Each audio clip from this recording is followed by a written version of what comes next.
Good morning, everyone. So today, I've been thinking about things to say. I'm going to start with something that I'm definitely going to return to, and that is the Roman analogy. And for anybody curious, this morning is this pipe from Italy, which is an unfinished basket pipe. This is actually my favorite one. I always thought that was a Savinelli. It looked like the unfinished Savinellis, but I'm not really sure if there are any experts out there. It's not a Savinelli 315. It isn't.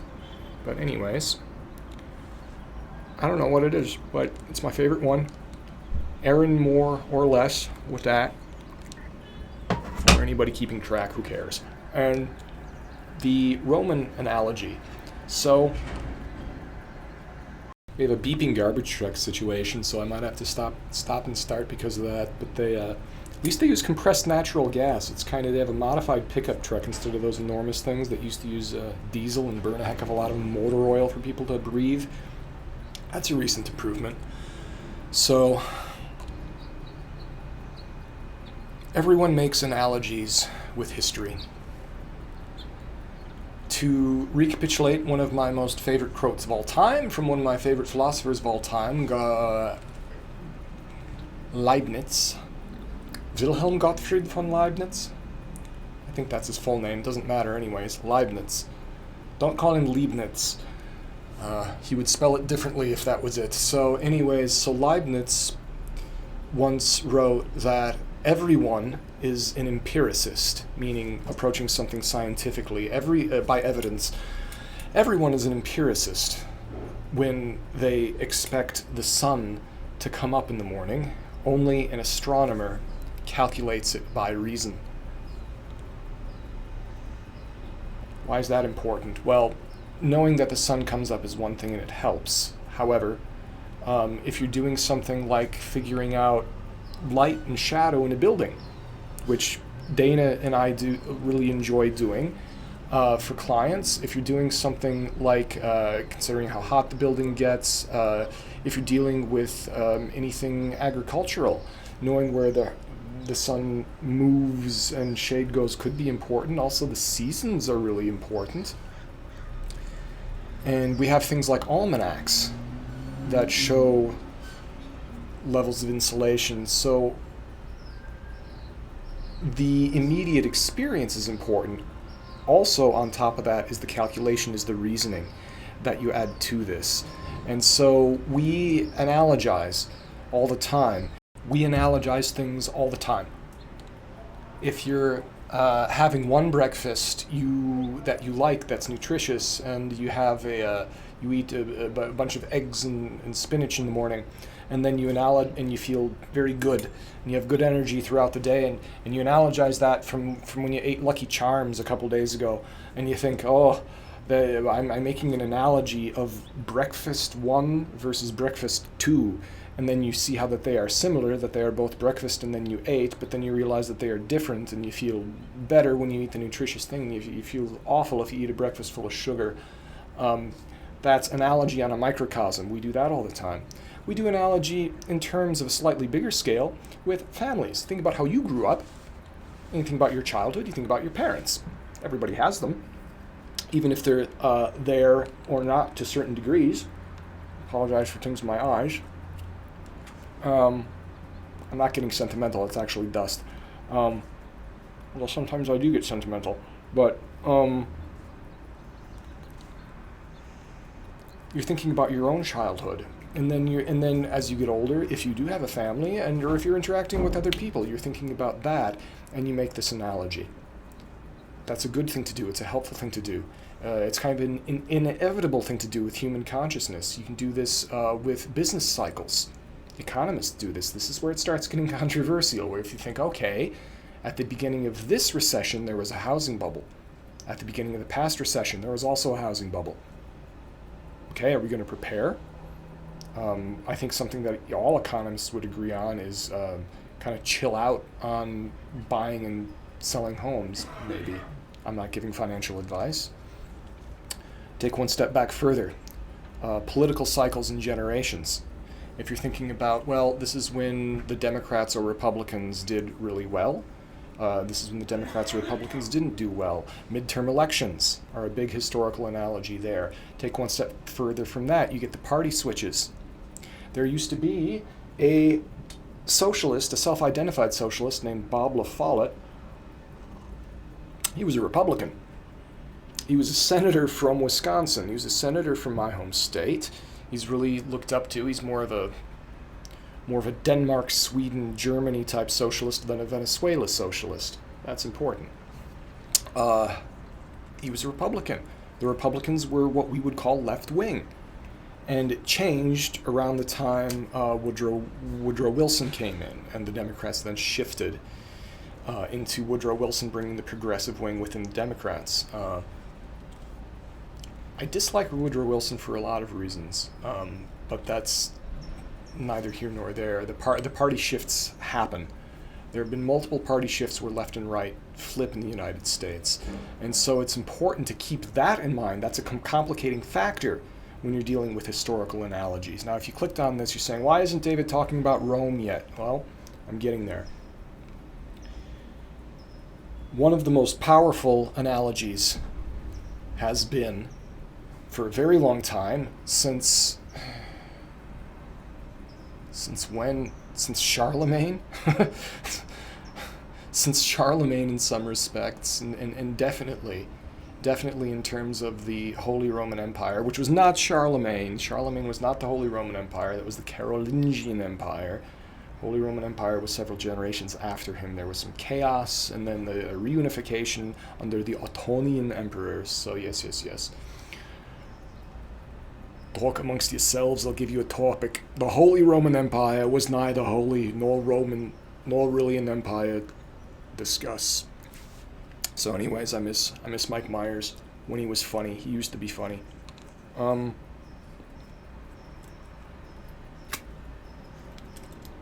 If you think about that, one of the reasons, without getting into too much detail on why, the way that the Romans, and this is Spengler, Oswald Spengler, if you want to look that up, he was really the master of historical analogy. What he wanted to do is look at what people like Edward Gibbon, the English historian, who thought that kind of vaguely he was suggesting that as there was a decline in the values in the Roman Empire, which he thought was driven by Christianity disrupting the old value system, and then there was chaos, and the Roman Empire wasn't able to deal with that long-term shift in a value system. He may or may not, I'd like to find out if Gibbon was anti-Christian. He may have been. It was fashionable for people to be anti-Christian back then in the 1700s, if you were an English gentleman and you thought you were really sophisticated. He may or may not have been, but he was certainly making the analogy that there was a new spiritual and ethical force that was disrupting the old values and old ways of doing things. But he didn't. He was just starting to think that way, and then a lot of people, Spengler, would have looked at that and thought, yeah, that's interesting, but people aren't necessarily getting it. And his example that he brought up, which I think is an excellent example of people not getting the analogy, was how Napoleon himself, he crowned himself, and how Napoleon was analogizing himself to Julius Caesar.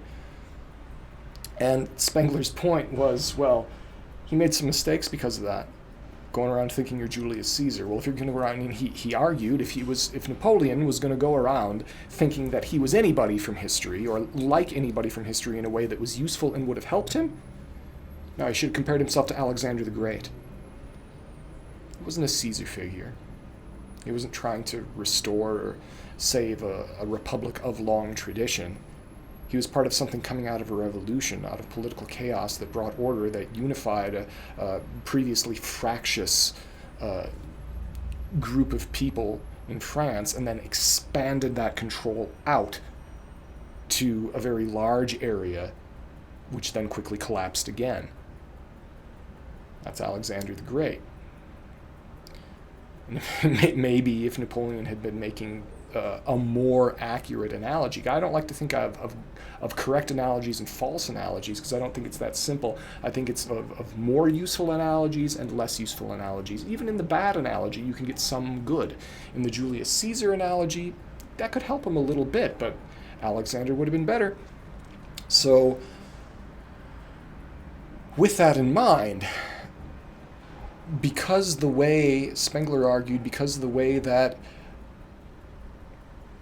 the Roman and Greek, the Greco-Roman, the Mediterranean, classical antiquity Mediterranean mind understood mathematics, understood space, understood themselves in the world, was in many ways metaphysically opposite to the way that the Europeans thought. But it was also in the same geographical area, they were familiar with the history, and we can easily understand something that's quite like a mirror opposite to us. The Greco-Roman analogy ended up being very, very powerful throughout the history of the so-called Western civilization. He called it Faustian. I like to call it Faustian, but only Spengler nerds know what I mean when I say Faustian. But there you are, now you know what this means. So the Faustian West, stretching from roughly about 1000 or 1100, the time of the Crusades, until World War I, is this span of the West, and the West has now gone through its logical cycle to a point where it will either become chaotic, or like the Roman Empire system did, becomes chaotic and dissolves into a Middle Ages and then something new, or it will be like India or China, where it kind of fossilizes and just keeps going, and then maybe gets somewhat disrupted by another culture coming over and going either on top of it or mixing with it, which is what we're seeing now in India and China, with Western culture coming alongside and within their older cultures that had been going on for a very long time. Everybody compares, this is the big background, the big long-winded background, everyone compares the United States to Rome. All you have to do is look at the Supreme Court building to know that we consciously do this. You can look at the Capitol building, and the painting on top of the Capitol building is the apotheosis of George Washington, where in a situation somewhat like Romulus being taken up to the heavens at his time of death. That's a story of that. There's a very consciously analogistic painting of Washington being taken up to the heavens and spiritually surrounded by the allegorical figures of the original 13 colonies, painted as female figures representing the qualities of the states. The southern states were shown turning their backs to him. It was very clever. I forget the name of the painter. It was an Italian fresco painter who did it. It was painted during the Civil War. A lot of people talk about that. I believe we're in civil unrest. We are in civil unrest. I just like the rhetoric of calling it civil war, and not first of which because it becomes somewhat of a self-fulfilling prophecy. It's like all those people say, we are in World War III. Well, if you're saying you're already there, then the incentive to stop it from getting worse is a lot less. If we are in World War III, it certainly is a heck of a lot better than the other two so far. It's been contained. It should stay contained. And there's an analogy to Rome, and then the question is, where are we? Mike Duncan has asked this very well. Mike Duncan, History of Rome, has done a very good job with the History of Rome podcast. A lot of good work, a lot of years of work on that, and he has talked about how he thought several years ago that we were on the timeline somewhere after the Gracchi and somewhere before the social wars. And for those of you not that detailed familiar with Roman history, in the late Republic, they had a territorial empire, but they were still a governing republic. They had lots of trouble with this. They had trouble with land reform. They had trouble with wealth inequality. They had trouble with voting right controversies. Sounding familiar? They had trouble with elections that were deemed to be illegitimate. They even had something that was maybe like a January 6th And just as people today say, oh, I think January 6th was really disgusting and horrible and definitely a threat, and then other people who say, oh, January 6th was a bunch of stupid people, it's all made up, that wasn't a real threat, it never would have been a real threat. Same thing with what happened in Rome. It was called the Catiline Conspiracy. And it was really the thing where Cicero rode that to prominence and power during the Catiline Conspiracy, where there was a man, Catiline, who was accused of plotting. Whether he was doing it or not, he was accused of plotting to take over the Republic. And he was going to be locked up right away, and they were going to give this summary trial. And there was a young senator, very young at the time, who stood up in the Senate proceedings and said, "Is this man a Roman citizen? Yes, he's a Roman citizen. Therefore, even though he may have committed a great crime, as a Roman citizen, he must be given fair trial." That man was Julius Caesar. His first entry onto the stage of politics before he was a general in the provinces, before he was conquering Gaul. I often wonder where we are in the timeline. There's been so much talk with everything happening with Trump about crossing the Rubicon. This is crossing the Rubicon. That's crossing the Rubicon. I don't think we're there. Let's understand what actually crossing the Rubicon was. I can tell you where I think we are in the timeline. I think that we are somewhere along the consulships of Gaius Marius. I think that Trump is, as much as Trump seems like he would be a Crassus figure, he has this kind of ridiculousness about him like Crassus. He doesn't necessarily want to go off invading Parthia, quite the opposite. He's a lot more like Gaius, like the last. I think he's like the last consulships of Gaius Marius. At least I think so. We don't have a Julius Caesar yet. Nowhere near close. That would have to be someone who came up.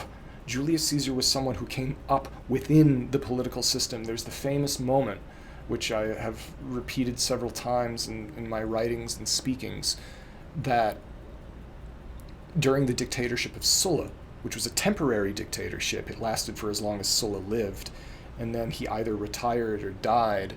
I think he retired. He played at Cincinnatus. So he was not an emperor, but he was a dictator. He was like an emperor. And then his whole idea was that he would be a dictator so that he could put the Republic back away from the civil wars, because there was a lot of what we would call wokeism in Rome. There were even Antifa-type gangs that would go around burning things. They burned down the Senate once. The people attacking them burned it down. It was controversial. Milo and Clodius being the left-wing guy, and Milo being the right-wing guy. Back then they called it populares and optimates. The populares being the left-wing people, the optimates being the right-wing people. Hard to know what's what these days exactly, but the split is there. During the reign of Sulla, Julius Caesar was a teenager. I'm getting a lot of this from Dan Carlin. If you want to listen to his stuff, it's amazing. Mini multi-hour podcast called about the Roman Republic. I forget the title of it exactly. Death Throes of the Republic, that's what it is. So there's the reign of Sulla. During Sulla, there were proscription lists, horrible proscription lists. What we do is we don't kill people who are being we don't have to kill people to get them out of the way politically. The Romans felt that they did. What we do is we just utterly marginalize someone and fire them, cancel them. So we have our own proscription lists. We're just more subtle, supposedly more civilized about it. It's good that we don't kill the people. It's an improvement, I suppose. So there were the great proscription lists, and it was offered up to Sulla that Julius Caesar, who was a nephew of Gaius Marius, who was this kind of left-wing populist guy, I think Gaius Marius, left and right is difficult to say. I shouldn't say it. I think Gaius Marius is a populist, and he analogizes to Trump. Interestingly enough, Steve Bannon has been thinking along these lines. Steve Bannon thinks that Trump analogizes to Caius Gracchus. I think that insults Gracchus and praises Trump. I think that the Gracchi analogized more to the Kennedys. So, when Julius Caesar was 16 years old, people brought up to these lists to Sulla. I almost want to tell the story about Cato. They brought up these lists to Sulla, and they said, "Here are these lists, and upon this is Julius Caesar. Oh well, yes, he's a nephew by marriage of Gaius Marius. He should be killed." And then other people were saying he's only 16. He's a kid. There's been enough killing of Roman citizens. Let's not kill a kid. I think Sulla wanted to kill Caesar, but he was persuaded not to. And he just kind of, it seems like in the chronicles of people, I think like either Plutarch or Suetonius or those guys, that he just kind of shook his head, said, fine, let him go. But just remember, in that man goes many a Marius. An old Roman would certainly tell me what it means that two green, and as I said that, two green parrots with red on their shoulders flew overhead. An old Roman augur would have an opinion about that. That would have meant something. And maybe it still does, I don't know. In that youth goes many a Marius. I'm fairly convinced that these days it's a woman. Something along the lines of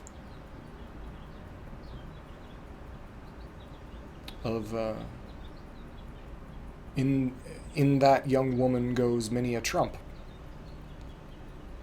or in that young woman goes many a Hillary, more likely many a Trump.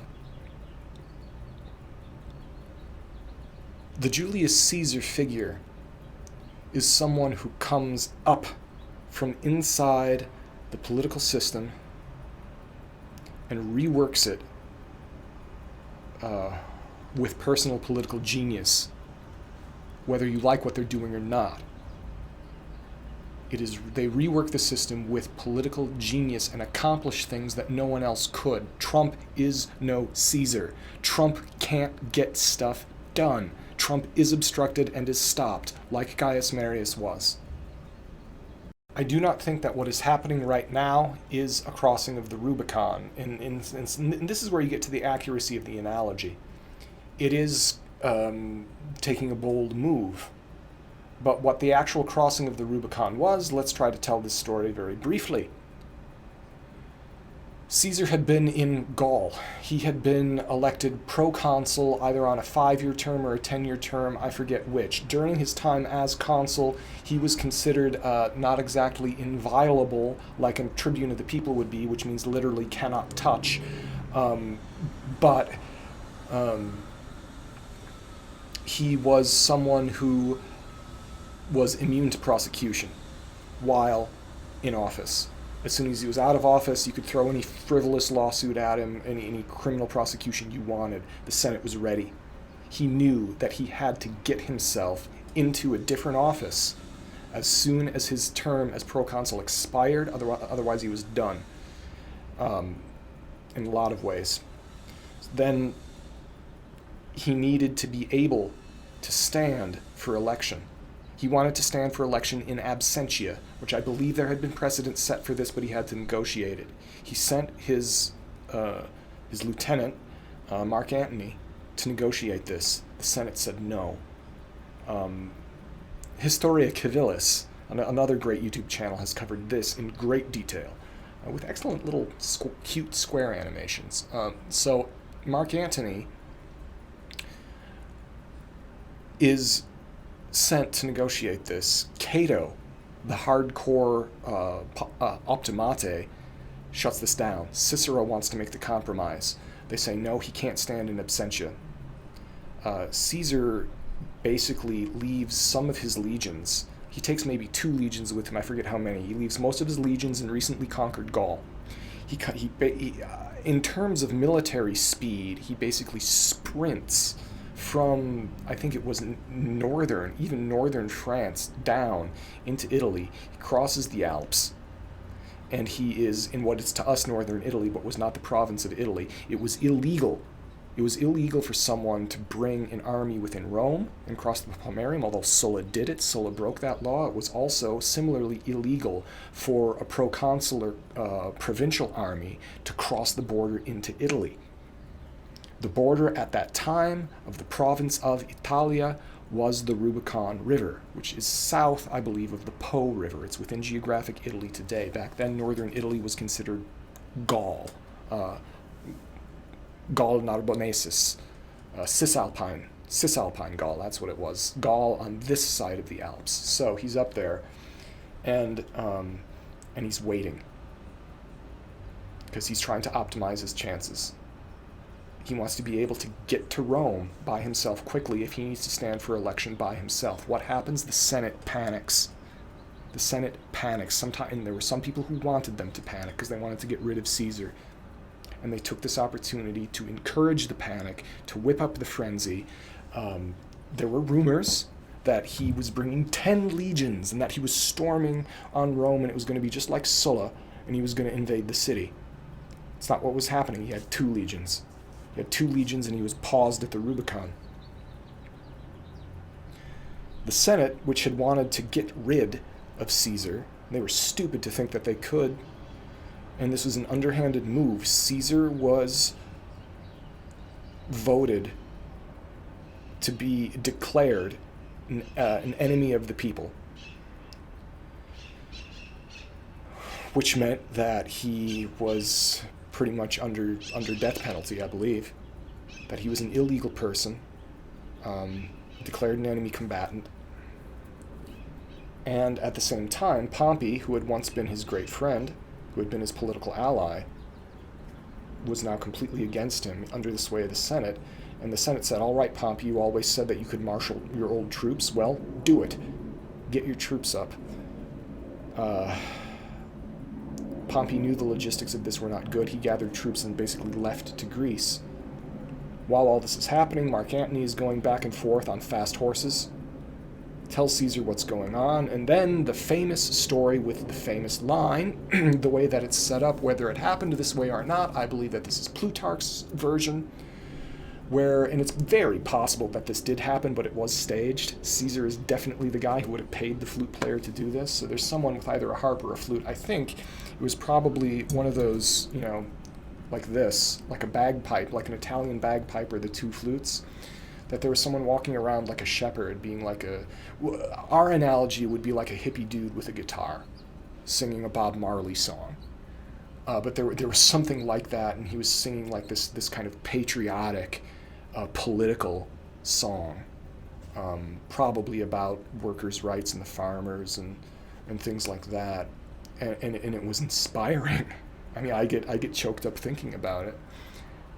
And so there was someone who came to the edge of the water, and he had the legions along the edge of the water ready to cross, and they knew that if they crossed, that was it. So this flute player comes up, or the bagpiper, whoever it was. I like to think of it as a bagpiper, honestly. Mix it with our own era and think about the Black Watch. It's a weird historical flavor, isn't it? So the flute player comes up, and then Caesar would have supposedly drawn his sword to give the signal, held it up, paused, and then shouted in Latin, the die is cast. Effectively to say, the chips are on the table. The coin is in the air. So we gotta go now. He did. The Senate, along with Pompey, fled Rome. Caesar basically walked into Rome. And then there was another famous statement where he needs money to fund the army. There was a lot of money in the Temple of Saturn. That was the treasury, that there was this money there that was supposedly for defense in case the Gauls attacked Rome again, which they had done about 400 years-ish earlier. But, Caesar had just gone and effectively genocided all of ancient France, so he felt like that wouldn't happen again. But then the priests of the Temple of Saturn barred the door from him and said, "This is not allowed. You cannot bring weapons into the Temple of Saturn." And the line that Caesar was supposed to have said is he looked at them holding his sword, and he said, "Who are you to speak this way to men with swords?" Went in, seized the money. That, ladies and gentlemen, is crossing the Rubicon. We're not there. Where are we? A lot of people would end the video there. Thank you for watching. Where are we? I still think we're in the reign of Caius. I think we're in the reign of Sulla. I think that both Hillary Clinton and Joe Biden are Sulla-type characters. Very severe, very focused on rewarding. Sulla's gravestone said, there was neither friend nor enemy he had that did not get what he felt they deserved. That was Sulla's epitaph on Sulla's gravestone. Joe Biden's like that, and especially Hillary Clinton's like that. Both of them are like Sulla. We are in the age of proscriptions, in the age of cancellation. And history is not destiny. Analogy is not fate. History doesn't repeat itself, it rhymes. So, I'm sure everyone has an opinion on this. Tell me what you think. Go in the comments below and think about it, because this changes how we act. The main thing is to follow the advice of Douglas Adams and don't panic.